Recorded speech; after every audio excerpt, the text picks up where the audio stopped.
Hang on, before we get into this video, I wanted to talk about today's sponsor, kind of a sponsor, kind of not, Mojo Entertainment. Mojo Entertainment is supposed to help us, help our content grow and all that. I've mentioned it before on my original statement talking about it, but we just never really got a chance to promote it because service nowadays just suck. So Tyler's dad, shout out to him for setting it back up again. Mojo Entertainment also helps people with special needs, especially us, help us get jobs and everything, and help people morally understand. It also helps promote my channel and Tyler's channel. How do you guys think me and Tyler got these many subscribers? Subscription to Mojo Entertainment, and go check out the website. I highly recommend it. Now, to the video. Enjoy. Well, since my TMNT ranking video did so well, I figured why not we do another one of these, which is a franchise that I loved ever since I was a kid. You guys already knew what it is, so I'm not even gonna say anything. So, Ghostbusters. I am a big fan of the Ghostbusters franchise, so basically that's why I'm ranking all of the movies, and that is why I'm also showing you guys these. So this is the movies and the game that I have. The game that I played on my gaming channel 2 or 3 years ago. I'm actually planning on replaying this again, maybe on Twitch. The DVDs of the original first two, my first introduction to the franchise. You can tell this is very old. So, don't know why I have this, I just got this and Frozen Empire on Blu-ray, but the first two Ghostbusters on Blu-ray, DVD and Blu-ray, Afterlife, and then the Steelbook version of Ghostbusters Frozen Empire. So this is how you know I'm a big fan, even though I wasn't a big fan of this movie. But look at this freaking box set, bro, guys. Oh my god, it's a little scraped up there, but I don't care. But just like the box art and everything is so good. So I'm a big massive fan. I rewatched all of the movies from the past 3 days, even the remake, and that was rough to sit through. But that's how you know I'm a big fan of the franchise. But I'm mostly doing it, one, because it's not only because it's Halloween, but to celebrate Ivan Reitman's death, because Frozen Empire did not do that so well, which we'll get into in the ranking. I will say, yes, we are ranking all the Ghostbusters movies from the worst to the best. I will say my ranking is not the right ranking. If you guys have your own ranking of all the Ghostbusters movies, please comment down below. What is your ranking of all the Ghostbusters movies? Please be honest. Please don't hate my opinion. This is just me opening up my love and the lore to the franchise. Because some of the stuff that are at the worst, like the two films, one I thought was fine, the other one, oof, are not from hate. It's out of my love for the franchise. Okay? I want to give you that. Another thing I will mention is that I will mention how many times I sat through, I don't know how to really explain it, but how much these movies, because the first Ghostbusters is what made me impact, made me love films, made me love filmmaking in general. So you guys got to give me credit for that. So without further ado, let's get into the ranking. Let's get into it. Starting in last place has to go to the 2016 Ghostbusters movie. Okay, I'm gonna be honest with you guys. I was really looking forward to this when they announced that they were doing another Ghostbusters movie. I think I was in 8th grade, no, 7th grade, no, 8th grade, when this movie was announced, when this movie came out. 8th grade started, I didn't see it in theaters, so I kind of felt bad.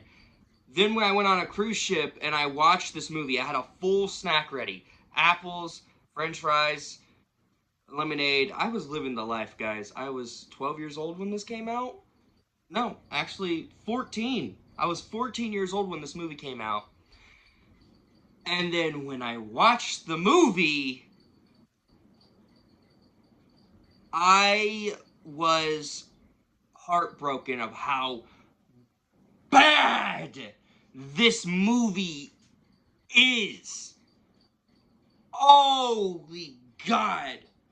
Like I don't know what they were trying to do. They were trying to do something new, it looked like, but they tried to cram in so many jokes. So many jokes. And who do they cast? Melissa McCarthy. In my honest opinion, I don't find Melissa McCarthy funny. I don't find her hilarious. I don't find her entertaining. There was one movie she was actually entertaining in. One goddamn movie I was actually interested in watching. And that was a Netflix movie with the kid that plays Bill Denbrough from It and Bill Murray. And that was a Netflix movie.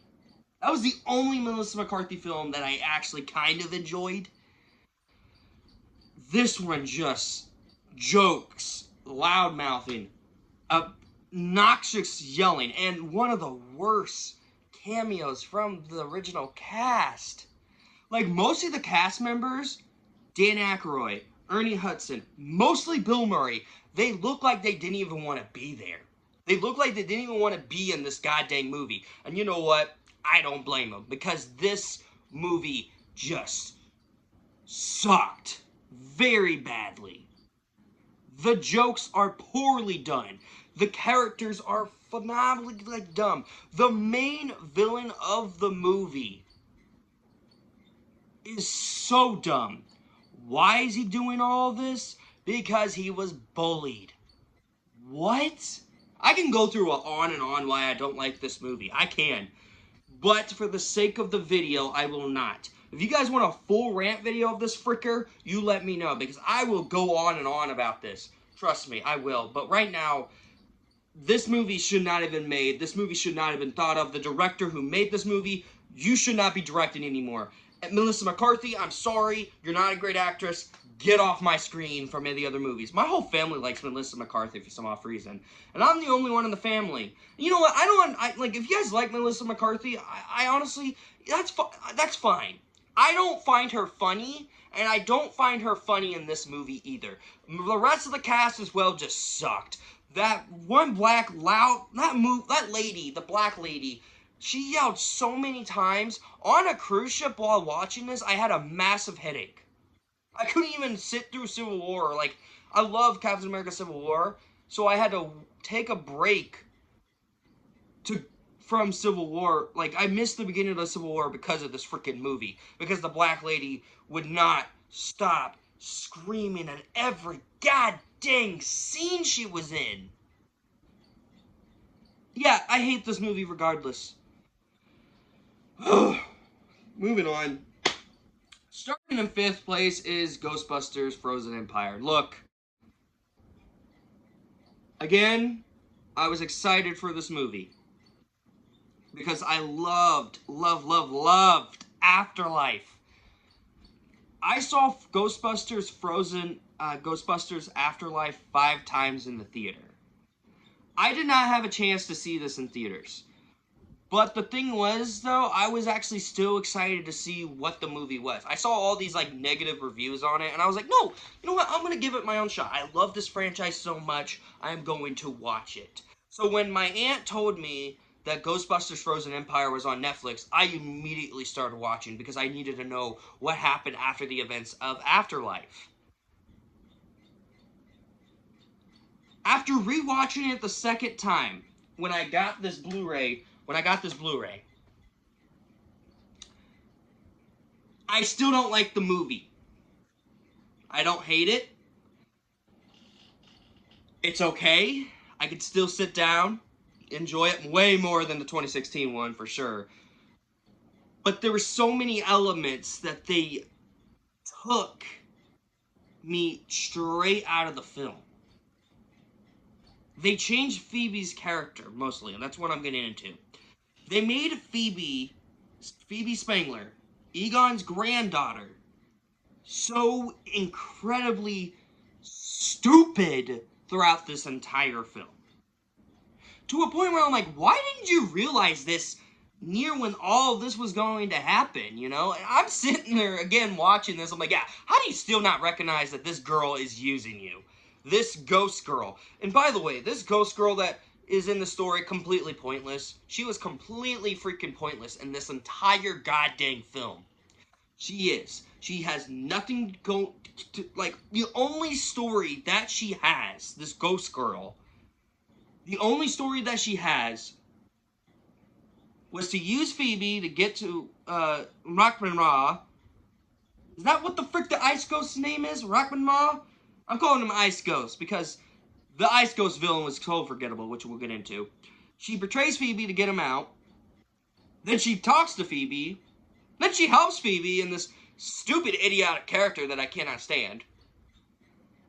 And then she goes in the afterlife, and I'm like, okay, she does not deserve to go to the other side. I'm sorry. Case closed, because, like, she was pointless. She had no explanation. Like, you could have just written her out of the film. Wouldn't change the film whatsoever. Just saying, and I just knocked over the DVDs a little bit. It wouldn't change the film whatsoever. And it just annoyed me how Phoebe is so blind to see that she's being used. I immediately caught it. Like, immediately. And that's another thing. Phoebe's character. What did you do, Jason Reitman? The son of Ivan Reitman. Ooh, we're getting into him in a second. But what did you do? You've written a really fantastic character from Afterlife, and then all of a sudden in this movie, she's just a whiny little brat. Yeah, she's a whiny little brat who apparently can't go out hunt ghosts because she's a teenager. What? Okay, yeah, that would have been like an interesting story to take, but they make her like a running gag where, like, you either be the good girl or you be the bad girl. And they make it a running gag where she does the wrong decision. So I'm like, how is this okay to show teenage girls who probably would have went in to see this movie? How is this okay to show to teenagers, oh, it's okay to punch someone. Oh, it's okay to talk to your parents like that. Why, so it could be a character growth? Because that's terrible, terrible character development. I'm sorry, that's one of the worst character developments I've seen in any goddamn film. That's saying a lot. Look, I get it, you want to do it for the dialogue and the story, but it just, you know. And this film also carries in way too many nostalgia. Look, I love the nostalgia. I love that the original cast are in this film more than they were in Afterlife. But again, this film is not focusing on them. It's supposed to focus on the Spengler family. That's just what Afterlife was. It wasn't following the nostalgia stuff. This one was fully pushing it on into your face. Look, I don't care if it's you put in nostalgic characters. I can honestly give two craps. Like, honestly, I would love to see all the other characters come back from the original films. The mayor from the first two Ghostbusters, I would have loved to see him come back. But I guess, like, something happened with the actor. I don't really know. For example, what is another character? The art teacher. Or Dana. I would have loved to see her in this one. I mean, she wasn't an after credit in Afterlife, but still. But who did you bring back out of everyone that I liked? You brought back... What does Bill Murray say? I'm not going to say it. Can I play the clip with Bill Murray say it? This man has no dick. Thank you. Thank you, editing me. Yeah, you brought him back. And pointless to the story. All he wants to do is destroy the Ghostbusters. Pointless story. Just freaking pointless. Yeah. And the main villain of the movie, forgettable. The ice monster, the ice ghost, completely forgettable. I thought he was going to be a threatening villain. Because when I reacted to the trailer while I was sick, I was super hyped, and I didn't care if I was sick or not. But while I was sick and I was watching the trailer for this movie, I thought he was going to be really threatening. And he turned out, he only had 10 minutes of screen time when he gets out, and then he gets captured by Firebender ripoff. Because that's what this guy was. He was a Firebender ripoff. Yeah, yeah, I like Frozen Empire, but not as much. But the one part that made me go, really? Come on, Jason. Is the tribute for Ivan Reitman. Now, those of you guys who don't know who Ivan Reitman is, he is the original director of the first 2 Ghostbusters movies. He was the executive producer of Afterlife. But the tribute you gave him made me go, really? Because in the end of the movie, right, in the end of the freaking movie, Phoebe and the rest of the family goes in the Ghostbusters car. You hear the Ghostbusters theme song like you always do in the end of the movies. Not as much in these movies nowadays, which is stupid. You guys should keep in the tradition to maybe open up a door for another film like you did with the other ones. And you see them drive off like how they are in the movies, always. And you see, for Ivan. And I'm like, so you give Harold Ramis, Egon Spengler, the most respective tribute. But when it comes to your father, your by-blood father, the person who brought these films to us, gave us these nostalgia, and gave you the help of Afterlife, this is how you're gonna treat him? You could have just put a picture right next to him, say, "For Ivan, rest in peace, Dad," or something like that. But no, you put up the middle finger and said, "Just for Ivan." Wow, Jason. Just freaking wow. Okay, moving on to the 3rd place. Oy. Starting in 3rd place, we'll have to go to Ghostbusters 2. Look, I love Ghostbusters 2. I know it's overhated, but here's the thing. With the top 3 that I watch, I get more and more hype. The nerd in me comes out watching these top 3 of the ranking. With Frozen Empire in 2016, yeah, not so much. I mean, Frozen Empire, again, still enjoy it. But Ghostbusters 2, with Ghostbusters 1, I watched Ghostbusters 2 non-stop as a kid. As I got older, as I rewatched the movies, actually, when I rewatched Ghostbusters 1 and 2 at the time after I saw Afterlife like 5 times in the theater, it gave me, want me to go back and rewatch these movies again, which I did. So when I rewatched the second one, I was dealing with a breakup, and it cheered me up so many times. Does it have its flaws? Absolutely. But this was the movie I mostly enjoyed too out of the movies.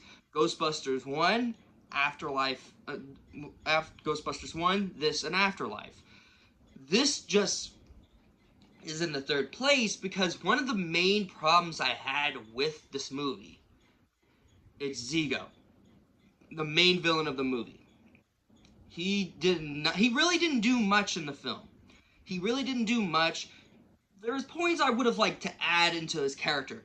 What did we need to know about him? All we know is that he lived until he was 91.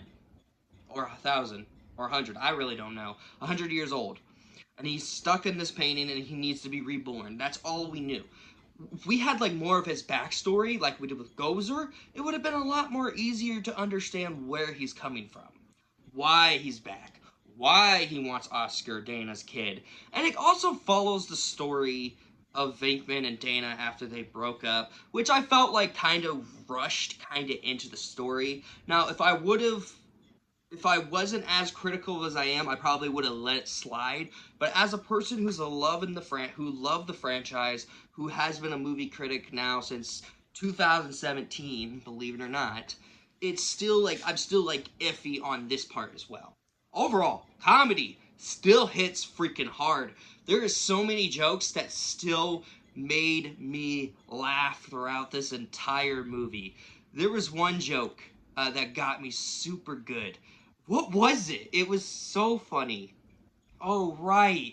It was when Ray and Egon were showing Peter and Winston the experiment they had. And they put the slime that they find from the sewer line, they were burying it. And they play this music, Higher. Was it called Higher? And the toaster starts dancing, and I started dying laughing like, Oh my God, this is funny. This was hilarious. It got me so good that I literally had to rewind it to watch it again. That's how funny that part was. So again, the movie is still hilarious. The movie is still great from its development. It keeps things secretly. It keeps you still guessing, what does Zigo want? Why is Zigo going after Dana and Oscar? Why does he want? Why is the slime coming out? It still kept me engaged into the story and into the characters. How are the Ghostbusters going to stop him this time? How are they going to save Dana and Oscar? It still puts me into the edge of my seat every time I watch this.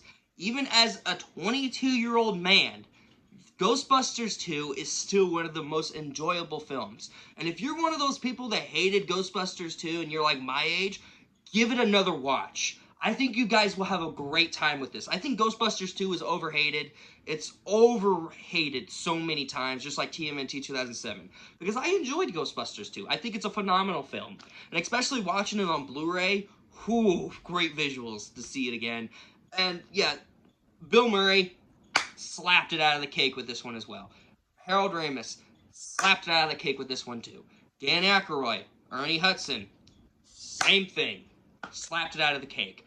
Ghostbusters 2 is still an amazing ride to sit down and watch with an entire family or just with your little siblings. I mean, Hayden likes Ghostbusters 2. He watched it with me one time and he enjoyed it as much as I did. That's how much Ghostbusters 2 has impacted so much on my life throughout my childhood and now as my adulthood. And when I do have kids, I will show them these movies, for sure. But highly doubt I will. But yeah, that is why Ghostbusters 2 is in third place. It's mostly because of Zigo being the weakest villain. Not as weak as the freaking Frozen Ghost and that stupid villain from Ghostbusters 2016. Zigo was weak. The whole synopsis with Dana and Peter could have been worked on a little bit more and freshed out. Like, what happened during the relationship, I would have loved to see a little bit more of. But overall, Ghostbusters 2, pleasant time with it. I had a great time with it. Starting in second place, we'll have to go to Ghostbusters Afterlife. Look, I know I said this one's my favorite out of all of them. I am going to be honest. Yes, but my number one will always be the number one of the film of this franchise. But Afterlife. Okay, backstory on Afterlife. I was super nervous for this movie because after 2016 Ghostbusters came out and it just completely boiled me up to a point where I did not want to be excited for any more Ghostbusters movies. I was literally on the point where I'm like, I do not want to get excited for a new one. These original two are classics, and I'm gonna stick with them. I'm not gonna watch any more of the sequels for this new Ghostbusters. But when they announced that this was gonna be the third installment, it kind of made me go, okay, but what about Egon? Harold Ramis is gone. Harold Ramis is dead. Then they said, oh, we're gonna follow Egon's grandchildren. I was like, oh, okay. So the first time when the first trailer came out, I was in Orlando. I was in a boot, and when I went and looked through the computer on YouTube, because at the time we didn't go to Disney, we didn't go anywhere. We were visiting, we were roaming around. I went to the area where I was not supposed to on the computers, and I was looking at YouTube, I was allowed to be in there, but I was looking through YouTube, and then I saw the trailer for Ghostbusters Afterlife, the teaser trailer, back in 2019. And immediately I put it on, and I saw it, and I was like, I mean, it looks interesting, but I don't know. Then COVID hit, got delayed, made me worried about it a little bit more after I saw Black Widow, which was terrible, atrocious movie. Then the second trailer came out, and then it had more of what the story was going to be.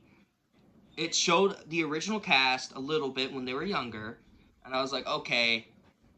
Then the moment I hear Dan Aykroyd saying, we're closed, completely crossed my mind. I was like, wait, are we really gonna get them back as their characters, not as freaking cameos like we had in 2016 Ghostbusters? Are we actually going to have Dan Aykroyd, Bill Murray, Ernie Hudson back in the jumpsuits, in the proton packs?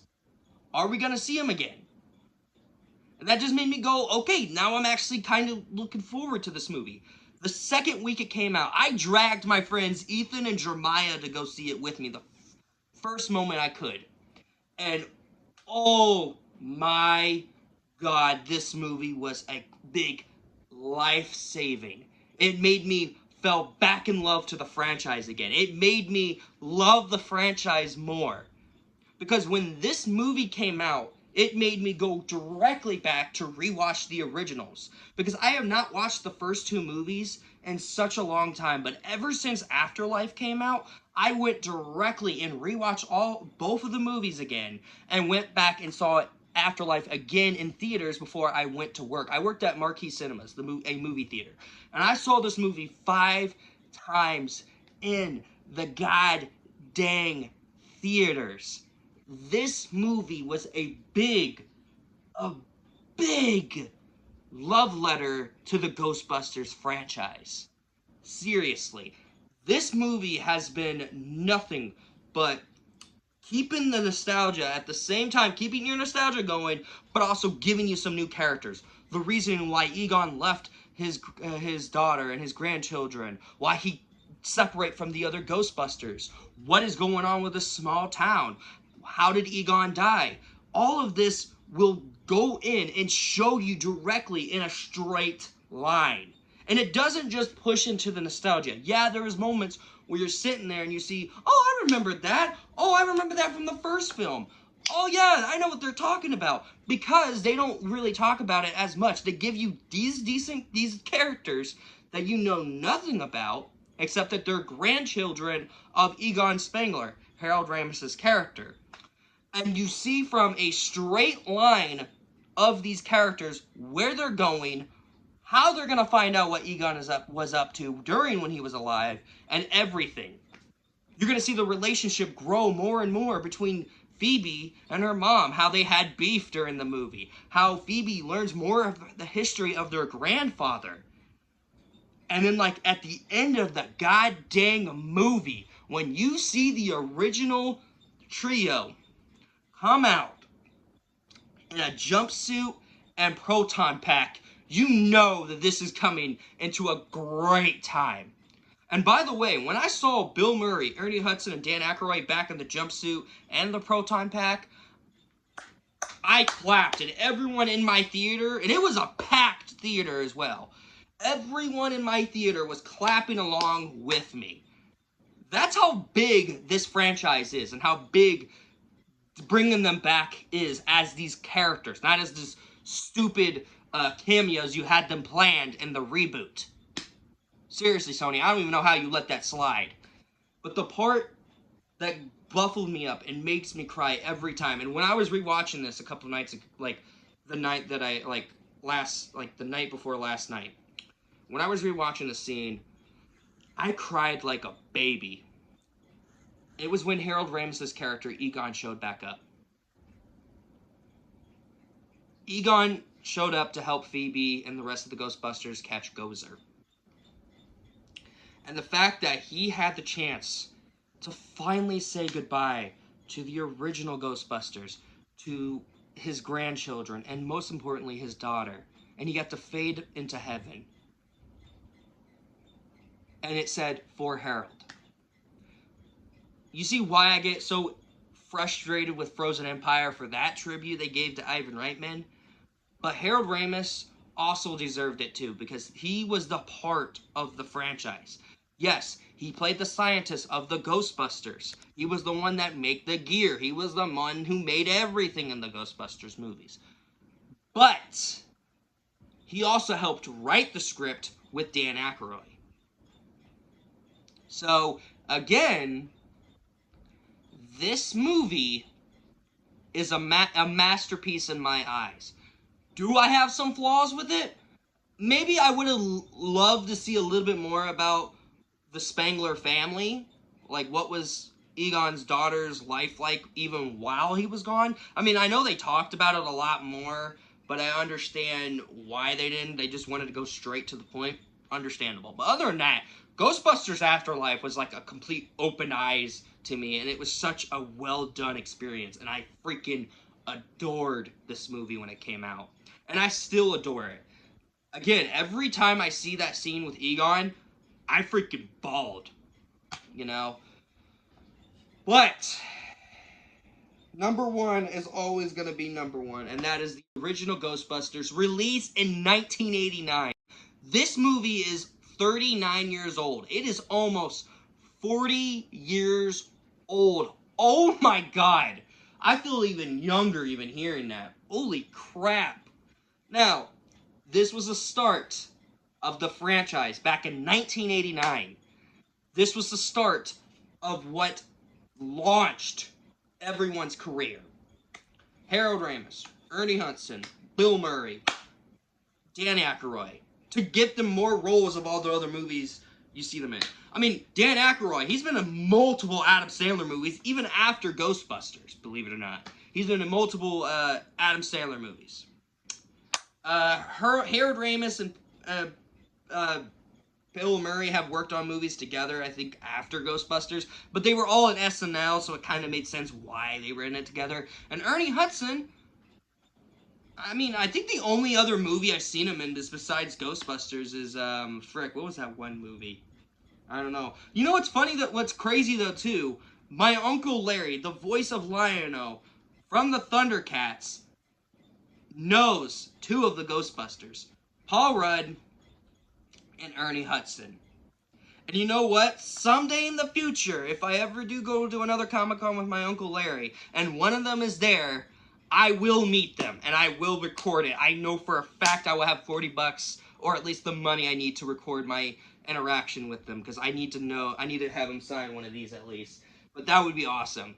I mean, look at this, look at the picture. I will show you guys a picture of Larry and my Uncle Larry and Paul Rudd. My Uncle Larry has an Instagram. Go check it out. Follow him. You will know. But yeah, he knows Ernie Hudson. He knows Paul Rudd. These two Ghostbusters. But yeah, this was the movie that launched the franchise. And also, this was the movie that made me fall in love with filmmaking. It made me fall in love with filmmaking. Yeah, that's big. For a film like this that was released in 1989. That's freaking big. But yeah, straight to the point, like I said with Afterlife. It goes straight to the point. Yeah, jokes aside. Funny. I mean, again, that one joke I mentioned before with Frozen Empire. That was funny. And you know what's funny, though, what was awesome about this movie, too, and I love this about Bill Murray and Ivan Reitman when they worked together. While they were making the movie, half of the jokes that Bill Murray made in this movie wasn't even in the script.